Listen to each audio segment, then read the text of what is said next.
भगवान तो भगवान वे बड़े नटखटी थे। कभी गोपियां भगवान को सताती तो कभी भगवान गोपियों को सताते। एक दिन एक गोपी से उलझ पड़े। अरे गोपी गोपी क्या कर रही है?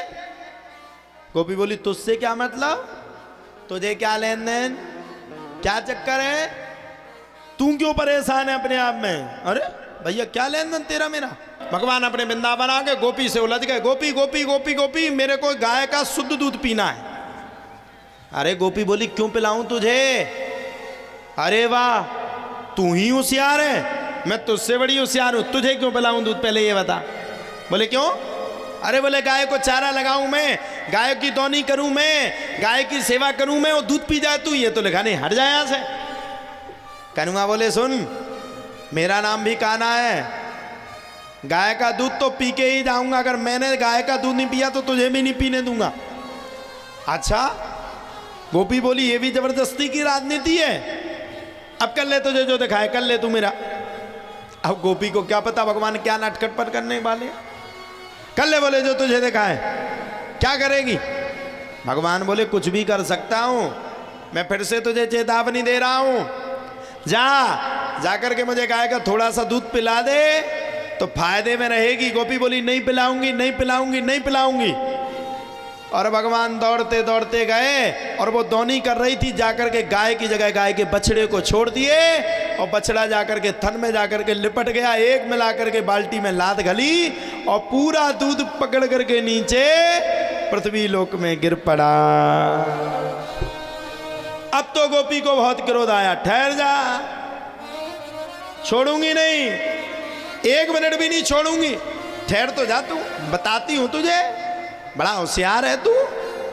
कान्हा के हाथ को पकड़ लिया। कनुआ बोले सुन गोपी ले तो जा रही है, लेकिन कान्हा को पकड़ना मुश्किल नहीं नामुमकिन है, ले नहीं जा पाएगी, मेरा वादा है। बोले सही कह रही है? बोले हाँ। जब इतनी बातों को सुना तब तो गोपी को भी गुस्सा आ गई, उंगली को पकड़ ली तेजी से, ले जाने लगी कान्हा को।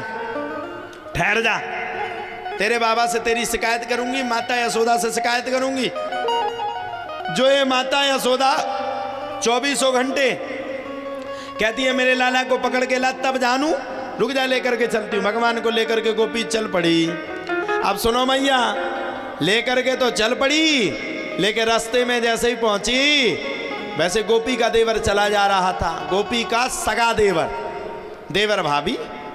भगवान ने आराम से उसको बुलाया, क्यों भाई कहाँ जा रहा है? बोले मक्खन खाने। अरे बोले तेरी भाभी मुझे मक्खन ही खिलाने के लिए ले जा रही है, और एक काम कर मेरी उंगली मैं छुड़वा लेता हूं, तेरी पकड़वा देता हूं। भगवान ने आराम से उंगली को सरकाया और देवर का हाथ भाभी के हाथ में देकर के दौड़ करके सीधे मैया के पास पहुंच गए।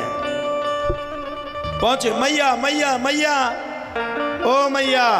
अच्छा आपके भी अगर बालक हो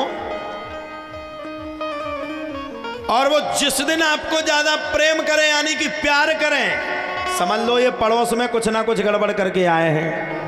भगवान भी अपने हाथों से, मैया कितनी दुबली हो गई, ले ले ले खा ले। अच्छा पहले के घूंघट बहुत अच्छे होते थे कि गोपी ने अपने देवर को नहीं देख पाया, और आज के घूंघटा होते तो सब देखा पड़ते होते। तो आओ आज की बंगन खा तुम अगर घूंघट में ना, पहली बात तो घूंघट ही में देखा पड़े कि गोरी है कि करिया है, कि आंख फूटी कि नहीं फूटी, कि जुरी कि देख जुरी। अच्छा वो मैंने दिखाएगा घूंघट में कोनो बात नहीं है, दीवार पे लिखो रत फलानी के संग फलानी, लड़की का नाम देख लो, इंस्टाग्राम पे डाल दो, कहीं नहीं मिलेगी तो रील पे जरूर मिल जाएगी।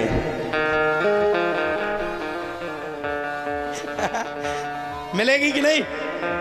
रील पे जरूर मिलेगी। पहले की बहुओं के मायके आसपास में होते थे, कोई पहचान नहीं पाता था। हमारे यहाँ आसपास में जो गांव होते थे वहां मायके होते थे, और पास के गांव में अगर कोई सब्जी खरीदने गया और अगर वह बालका अपने यहाँ सूट में है तो उसको कोई पहचान नहीं पाता था कि ये फलाने के बहू हो। आज की रील पे डरी पूरी के लिए रहे, कछु तो सीख रही आनंद पे कैसे रील बनाना, कछु सीख चुकी है। तो पहले में आज में बड़ा अंतर है। अब गुण मो अब गुण एक मोरे में स्वामी, अवगुण, ये अवगुण है। और भगवान इस अवगुण का बिल्कुल बिल्कुल बिल्कुल पूरी तरह से विरोध कर रहे हैं, बड़ा विरोध कर रहे हैं। अवगुण एक मोर में स्वामी, अवगुण का भगवान ने विरोध किया। और भगवान ने जब अवगुण का गुणानुवाद का विरोध किया तब तो प्यारे कहा जाता है अवगुण का विरोध करने के तत्पश्चात ही एक सांस में भगवान की गंतव्य कथा आगे बढ़ी। और भगवान खूब खिला रहे, इतने में गोपी आ गई, अरे यशोदा, ओ यशोदा निकल बाहर। यशोदा मैया दौड़ करके आई, क्या बात हुई? अरे बाबरी तो क्या हो गया?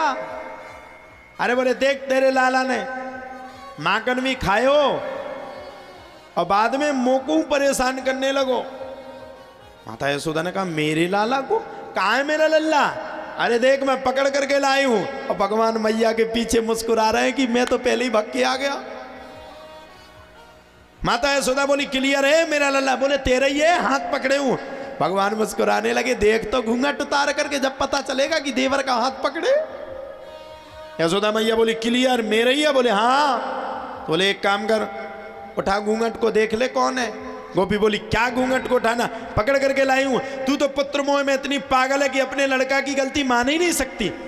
माता यशोदा बोली अगर मेरा लल्ला दिख गया तो तू जो कहेगी मैं वो दंड दूंगी, लेकिन एक बार देख तो ले। वो प्रभाव। सुखदेव बाबा कहते हैं राजा परीक्षित, गोपी ने अपने घूंघट को ऊपर किया और जैसे घूंघट को ऊपर किया और बगल में देखा सो देवर का हाथ पकड़े थी, तुरंत फेंक दिया, हट जा, तू कहां से आया? भगवान पीछे थे, बोले ले ले ले ठेंगा, पकड़ लिया। तुरंत गोपी बोली देख यशोदा देख ये इशारा कर रहा। मैया मैं कभी इशारा कर सकता हूं, ये गोपी मेरी भिड़ा रही है। और पीछे से कह रहा अब की बार अगर किया तो छोड़ूंगा नहीं। इस प्रकार से भगवान अपनी लीलाओं को करते हैं। सुखदेव बाबा कहते हैं राजा परीक्षित भगवान की इन सम्रण लीलाओं को देख करके मेरा मन भी बड़ा प्रफुल्लित होता है। कभी गोपियों को भगवान सता रहे, कभी गोपियां भगवान को सता रही हैं।